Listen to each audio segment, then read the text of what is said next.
مجھے بیماری تھی اور میرا بچہ پیٹ میں ہی مر جاتا۔ میرا شوہر دوسری شادی کے بارے میں سوچنے لگا۔ ایک دن جب میں رو رہی تھی تو میرے نوکر نے کہا کہ میرے پاس آپ کی بیماری کا علاج ہے۔ اگر آپ میرے بیٹے کو جنم دیں گی تو وہ زندہ پیدا ہوگا۔ اس نے مجھے قسم دی، اس لیے میں نے اس کے ساتھ رات گزاری۔ تب اس نوکر نے میرا گھر بچا لیا۔ میں کرسی پر بیٹھی ہاتھ میں چائے کا کپ لے کے چائے پی رہی تھی اور سوچ رہی تھی میرے پاس کیا کچھ نہیں تھا۔ بہت دولت تھی، بزنس مین شوہر تھا، میں خوبصورت تھی، حسین تھی، لیکن مجھے ایسی بیماری تھی جب میں پریگننٹ ہوتی تو 3 مہینے کے بعد ہی میرا بچہ گر جاتا تھا۔ میرے شوہر نے میرا ڈاکٹر سے، حکیم سے ہر طرح کا علاج کروا لیا تھا، لیکن میرے ساتھ یہی سلسلہ جاری رہتا تھا۔ میں اپنی سوچ میں مگن تھی جب کسی کی تیز نظروں کی چمک نے مجھے ہڑبڑانے پر مجبور کیا تھا۔ میں نے سامنے دیکھا تو وہ نیا نوکر تھا، شیشے کے گملے صاف کرتے ہوئے مجھے ہی دیکھ رہا تھا۔ جیسے ہی میری نظر اس پر پڑی تو وہ ہڑبڑا سا گیا، فوراً سے نظر جھکا کر پھر سے وہی گملہ صاف کرنے لگا۔ ابھی کچھ دن پہلے پرانا نوکر کام چھوڑ کر چلا گیا تھا تو میرے شوہر نے نیا نوکر رکھا تھا۔ وہ نوکر 25 سال کا تھا، گھر کے چھوٹے موٹے کام اور ڈرائیوری کرتا تھا۔ یوں سمجھ لیں کہ میرے شوہر نے اسے میرے کاموں کے لیے رکھا تھا۔ مجھے بھی جہاں جانا ہوتا اسی نوجوان کے ساتھ جاتی۔ میں نے محسوس کیا تھا کہ جب تک میں گاڑی کی پچھلی سیٹ پر بیٹھی رہتی وہ شخص بہانے بہانے سے مجھے گھورتا رہتا تھا۔ جب میں اسے دیکھتی تو فوراً سے نظریں بدل لیتا۔ میری اس بیماری کی وجہ سے میرا شوہر مجھ سے تنگ آنے لگا تھا۔ شوہر کیا، مجھ سے تو پوری دنیا ہی تنگ آ چکی تھی۔ میں کسی بھی محفل میں جاتی تو عورتیں مجھ سے دور دور ہونے لگتی تھیں، ایسے جیسے میں کوئی اچھوت ہوں۔ خاص طور پر پریگننٹ عورتیں تو مجھے یوں دیکھتی جیسے کہ میں کوئی ڈائن ہوں، میرا سایہ ان پر پڑ گیا تو ان کا بچہ مر جائے گا۔ میں جانتی تھی مجھے محفلوں میں لوگ شاید اسی لیے برداشت کرتے تھے کہ میرا شوہر ایک بہت بڑا بزنس مین تھا اور اس کے تعلقات کی وجہ سے سب لوگ مجھے برداشت کرنے پر مجبور تھے۔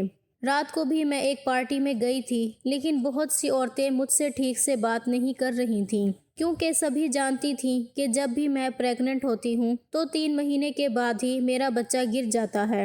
عورت کے لیے یہ ایک بہت بڑی تکلیف ہے۔ 3 مہینے تک وہ اپنے پیٹ میں اپنی اولاد کو محسوس کر کے اسے سنبھالتی ہے اور پھر 9 مہینے بعد اس دنیا میں لاتی ہے۔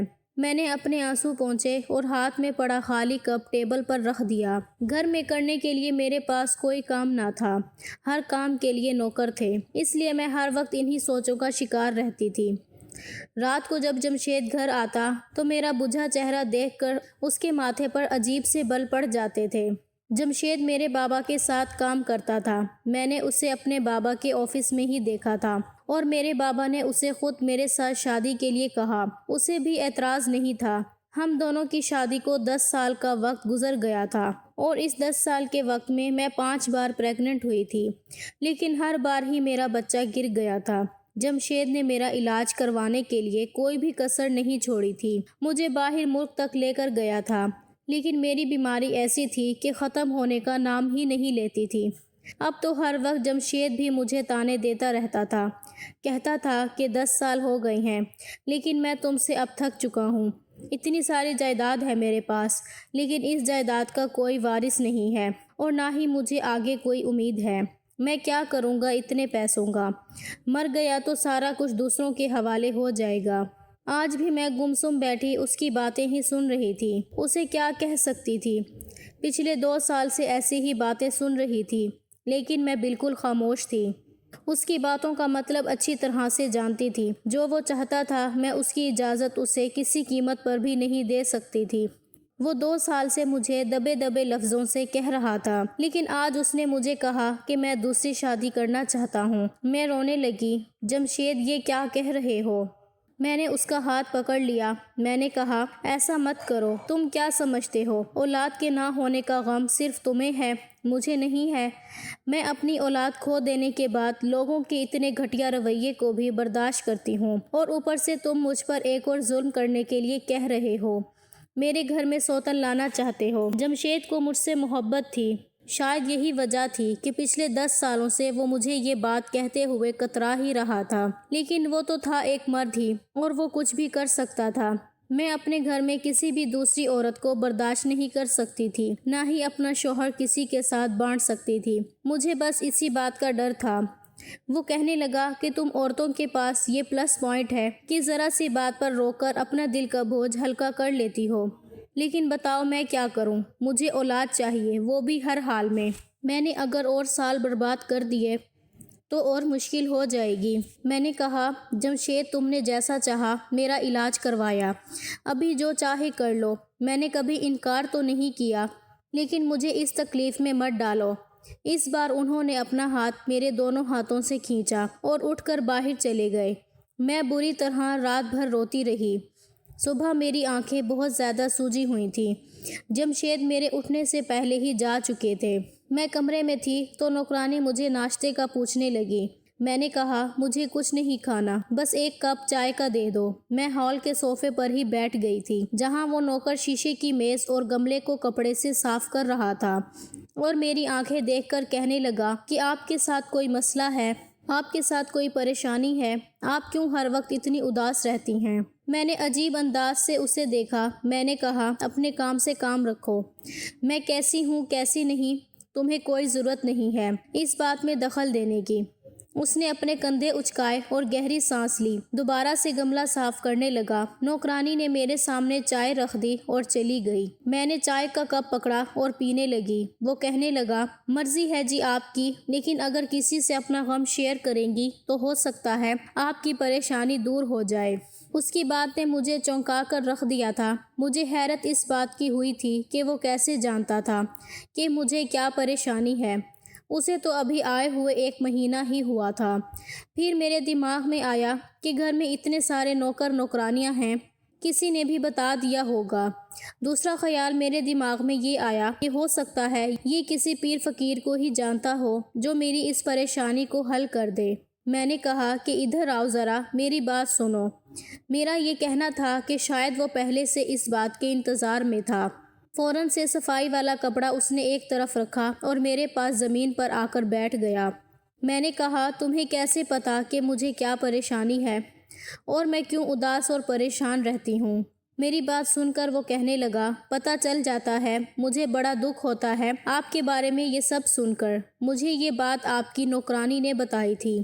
میں نے کہا، تمہارے پاس اس پریشانی کا کیا حل ہے؟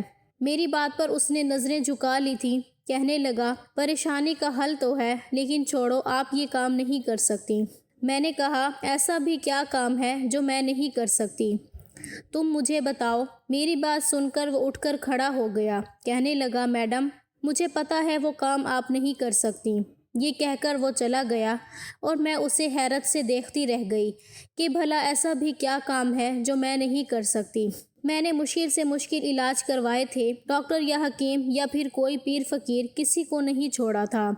حالانکہ میں پڑھی لکھی تھی، لیکن پھر بھی پیروں فقیروں پر یقین کیا تھا۔ مجھے جس نے جیسا کہا میں وہ سب کرتی، لیکن کچھ نہیں ہوتا تھا۔ انسان امید پر ہی زندہ رہتا ہے۔ جب اسے نیا راستہ نظر آتا ہے تو ایک امید اسے مل جاتی ہے کہ شاید ہماری پریشانی دور ہو جائے۔ مجھے بھی ایک امید سی مل گئی تھی۔ میں سوچ چکی تھی کہ وہ نوکر مجھے جس علاج کے بارے میں بتانا چاہتا ہے میں وہ ضرور کروں گی۔ اب پریشانی یہ بھی تھی کہ جمشید مجھے دوسری شادی کا خود سے کہہ چکے تھے۔ مجھے ہر قیمت پر اولاد چاہیے تھی، چاہے مجھے کوئی راستہ اپنانا پڑے۔ میں اپنے شوہر کو چھوڑ نہیں سکتی تھی، نہ ہی کسی دوسری عورت کے ساتھ برداشت کر سکتی تھی۔ اگلے دن میں جب شاپنگ کے لیے گھر سے نکلی تو اسی نوجوان ڈرائیور کے ساتھ باہر گئی تھی۔ گاڑی میں بیٹھتے ہی ادھر ادھر کی باتوں کے بعد میں نے اس سے کہا کہ وہ مجھے بتائے کہ وہ کیا علاج ہے، میں ہر حال میں وہ علاج کروانا چاہتی ہوں۔ کہنے لگا، میڈم، میں نے آپ سے کہا تو ہے، یہ آپ کے بس سے باہر ہے، عورت ہر کام نہیں کر سکتی۔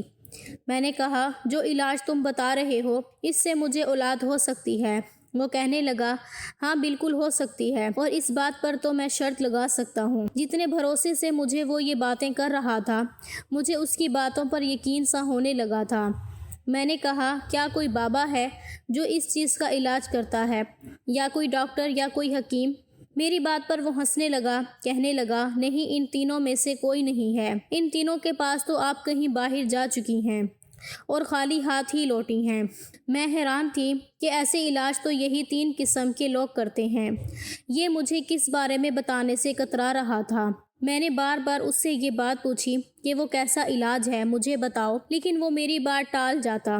جتنا میں اسے ضد کرتی پوچھنے کے لیے، جاننے کے لیے کہ وہ کون سا علاج ہے جو میری اس بیماری کو ختم کر دے، اتنا ہی وہ آدمی مجھے بتانے کو تیار نہ تھا۔ اب تو میں دن رات بس یہی سوچتی رہتی کہ وہ مجھے کسی طرح سے علاج کے بارے میں بتائیں تاکہ میرا گھر بھی برباد ہونے سے بچ جائے۔ آج کل میں نے دیکھا تھا کہ جمشید مجھ سے بالکل بھی بات نہیں کر رہا تھا۔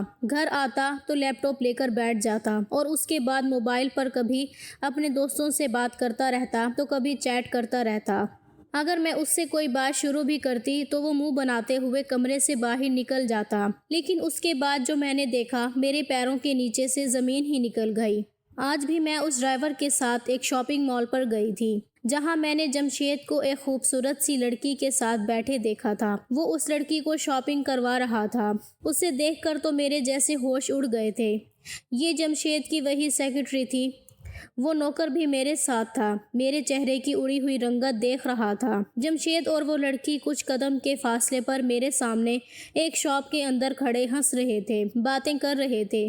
وہ لڑکی اپنے لیے کپڑے پسند کر رہی تھی اور جمشید سے پوچھ رہی تھی کہ وہ کون سے کپڑے لے، اور مجھے لگا کہ جیسے میں کھڑی کھڑی پاگل ہو چکی ہوں۔ میرے اندر سے کوئی چیز چھن سی گئی، لیکن وہ میرا شوہر تھا۔ پھر میں نے اس سے محبت بھی بہت زیادہ کی تھی۔ اس کے ساتھ میں کسی بھی لڑکی کو برداشت نہیں کر سکتی تھی۔ مجھے یاد ہے جب میری شادی ہوئی تھی تو شادی سے پہلے جمشید کی یہی پرسنل سیکرٹری تھی، لیکن میں نے آتے ہی اس لڑکی کی چھٹی کروا دی تھی۔ میں نے کہا تھا جمشید تم اپنا سیکرٹری کسی میل کو رکھو، میں تمہارے ساتھ کسی بھی فیمیل کو برداشت نہیں کر سکتی تھی۔ اس وقت تو جمشید نے میری بات مان لی تھی، لیکن اس لڑکی کے ساتھ دیکھ کر میرے ہوش اڑ گئے تھے، دل میں خیالات سے اٹھنے لگے تھے۔ میں نے اپنا شاپنگ بیگ وہیں پھینکا اور تیز قدموں سے چلتی ہوئی جمشید اور اس لڑکی کے سامنے کھڑی ہو گئی۔ مجھے دیکھ کر وہ دونوں ہی چونکے تھے۔ میں نے کہا جمشید یہ کون ہے؟ میرا لہجہ بہت ہی زیادہ غصے بھرا تھا۔ جمشید نے کہا ابھی تم گھر جاؤ، میں گھر آ کر بات کروں گا۔ میں نے اسے کہا نہیں، مجھے ابھی بتاؤ یہ کون ہے؟ تم کیسے کسی لڑکی کے ساتھ بازاروں میں گھوم پھر سکتے ہو؟ تم میرے شوہر ہو، میرے لیے تو تمہارے پاس وقت نہیں ہوتا۔ جب بھی میں تمہیں اپنے ساتھ شاپنگ کے لیے کہتی ہوں تو تم مجھے منع کر دیتے ہو کہ تم بیزی ہو، اور اس لڑکی کے ساتھ گھومنے پھرنے کے لیے تمہارے پاس ٹائم ہے۔ میرا غصہ 7ویں آسمان پر تھا، میرا لہجہ بھی تیز ہونے لگا۔ بہت سے آتے جاتے لوگ مجھے اور جمشید کو دیکھ رہے تھے۔ جمشید نے جب چاروں طرف دیکھا تو مجھے غصے سے گھورنے لگا۔ مجھے کہنے لگا کہ بازار میں تماشا مت لگاؤ اور گھر جاؤ۔ میں نے کہا کیوں میں گھر جاؤں؟ یہ کون ہے تمہارے ساتھ؟ تم اسے نوکری سے نکال چکے تھے۔ پھر اس لڑکی کو غصے سے کہا کہ نکلو تم یہاں سے، اور اگر دوبارہ تم جمشید کے ساتھ نظر آئی تو میں تمہارا گلا دبا کر تمہیں جان سے مار ڈالوں گی۔ مجھے نہ تو اپنے غصے کی پرواہ تھی، نہ اس بات کا ہوش تھا کہ میں اس وقت ایسی جگہ پر کھڑی ہوں جہاں لوگ مجھے دیکھ رہے ہیں۔ مجھے تو بس وہ لڑکی جمشید کے ساتھ کھڑی ہوئی برداشت نہیں ہو رہی تھی۔ میری بات سن کر وہ لڑکی فوراً سے وہاں سے چلی گئی۔ اس کے بعد جمشید نے مجھے بازو سے پکڑا اور مجھے مال سے باہر لے آیا۔ وہ نوجوان لڑکا بھی ہمارے پیچھے پیچھے آنے لگا۔ جمشید نے مجھے گاڑی کا پچھلا دروازہ کھول کر اندر کی طرف دھکیلا تھا اور خود ہی میرے برابر میں بیٹھ گیا اور اس لڑکے سے کہنے لگا گاڑی چلاؤ۔ وہ چپ چاپ گاڑی چلانے لگا۔ میں رونے لگی۔ میں نے کہا کہ جمشید میں تمہیں کسی قیمت پر دوسری شادی نہیں کرنے دوں گی۔ جمشید مجھے زہر نظروں سے دیکھ رہا تھا اور غصے سے کہنے لگا کہ تم نے پہلے ہی میرا شاپنگ مال میں بہت تماشا بنا دیا ہے، گاڑی میں چپ چاپ بیٹھی رہو، ورنہ یہ نہ ہو کہ میرا تم پر ہاتھ اٹھ جائے۔ جمشید کا یہ کہنا تھا کہ گاڑی کو ایک دم بریک لگی تھی۔ جھٹکے سے گاڑی روکنے کی وجہ سے میں اور جمشید آگے کی طرف جھکے تھے۔ جمشید اس لڑکے سے کہنے لگا کیا تم پاگل ہو گئے ہو؟ گاڑی کیوں روکی ہے تم نے؟ وہ پیچھے پلٹ کر دیکھنے لگا، کہنے لگا صاحب جی عورت سے اس لہجے میں بات نہیں کرتے، میڈم پریشان ہیں، آپ انہیں آرام سے بھی سمجھا سکتے ہیں۔ میں یہ نہیں سمجھ پا رہی تھی کہ اس نے جمشید سے ایسا کیوں کہا۔ یہ میرا اور جمشید کا معاملہ تھا، وہ کون ہوتا ہے یہ سب کہنے والا؟ یہی حال جمشید کا بھی تھا۔ اسے پہلے ہی مجھ پر غصہ تھا اور نوکر سے کہنے لگا، اپنی اوقات مت بھولو، تم مجھے سکھاؤ گے کہ مجھے اپنی بیوی سے کیسے بات کرنی ہے۔ اپنے کام سے کام رکھو اور گاڑی چلاؤ۔ وہ لڑکا بھی کافی غصے میں تھا۔ اس نے بڑی تیز سپیڈ میں گاڑی چلائی تھی۔ جیسے ہی ہم بنگلے کے اندر داخل ہوئے، جمشید مجھے کمرے میں لے گئے۔ کہنے لگے، کیا چاہتی ہو تم؟ اگر تم نے ایسا ہی تماشا لگائے رکھا تو میں سچ مچ شادی کر کے کسی لڑکی کو یہاں لے آؤں گا۔ میں نے کہا کہ مت بھولو کہ جس جائیداد پر تم اتنا اکڑ رہے ہو، یہ سب میری ہے، یہ بزنس میرا ہے، یہ بنگلہ بھی میرا ہے۔ آج تک میں نے جمشید سے یہ بات نہیں جتائی تھی، لیکن اب جتا رہی تھی۔ میں نے کہا، تم شاید بھول چکے ہو کہ تم میرے بابا کے ساتھ کام کرتے تھے۔ میرے منہ سے یہ سب سن کر وہ کہنے لگا کہ بڑا غرور ہے تمہیں اپنے پیسے پر، اس گھر پر۔ پھر وہ میرے پاس آیا اور چلا کر کہنے لگا، تم نے مجھے دیا ہی کیا ہے؟ ایک اولاد تک تو تم مجھے دے نہیں سکتی، تمہیں اپنے پیسے پر اتنا ہی غرور ہے تو ٹھیک ہے، میں تمہیں طلاق دیتا ہوں۔ یہ سن کر تو مجھے لگا کہ مجھ پر کسی نے آسمان گرا دیا ہو۔ میں جمشید سے کوئی بھی امید کر سکتی تھی، لیکن طلاق کی تو ہرگز نہیں۔ منٹ میں ہی اس نے مجھے طلاق دے دی اور چلا گیا۔ کہنے لگا، سنبھالو اپنا گھر اور اپنا کاروبار، میں بھی دیکھتا ہوں تم کیسے سب کچھ سنبھالتی ہو۔ مجھے پیسوں کی کمی نہیں ہے، میں بہت پیسہ بنا چکا ہوں۔ یہ کہہ کر وہ گھر سے نکل گیا اور میں یوں کھڑی تھی جیسے کوئی پتھر کی مورت ہو۔ مجھے صدمہ ہی برداشت نہیں ہوا، میں وہیں گر کر بے ہوش ہو گئی۔ جب مجھے ہوش آیا تو میں اپنے بیڈ پر لیٹی تھی اور ڈاکٹر مجھے چیک کر رہے تھے۔ وہ نوکر اور گھر کی نوکرانی بھی میرے کمرے میں موجود تھے۔ ڈاکٹر نے مجھے ہوش میں لائے تو پوچھنے لگے کہ آپ کو کیا ہوا تھا۔ میں اسے کیا بتاتی کہ میں کیا کھو چکی تھی۔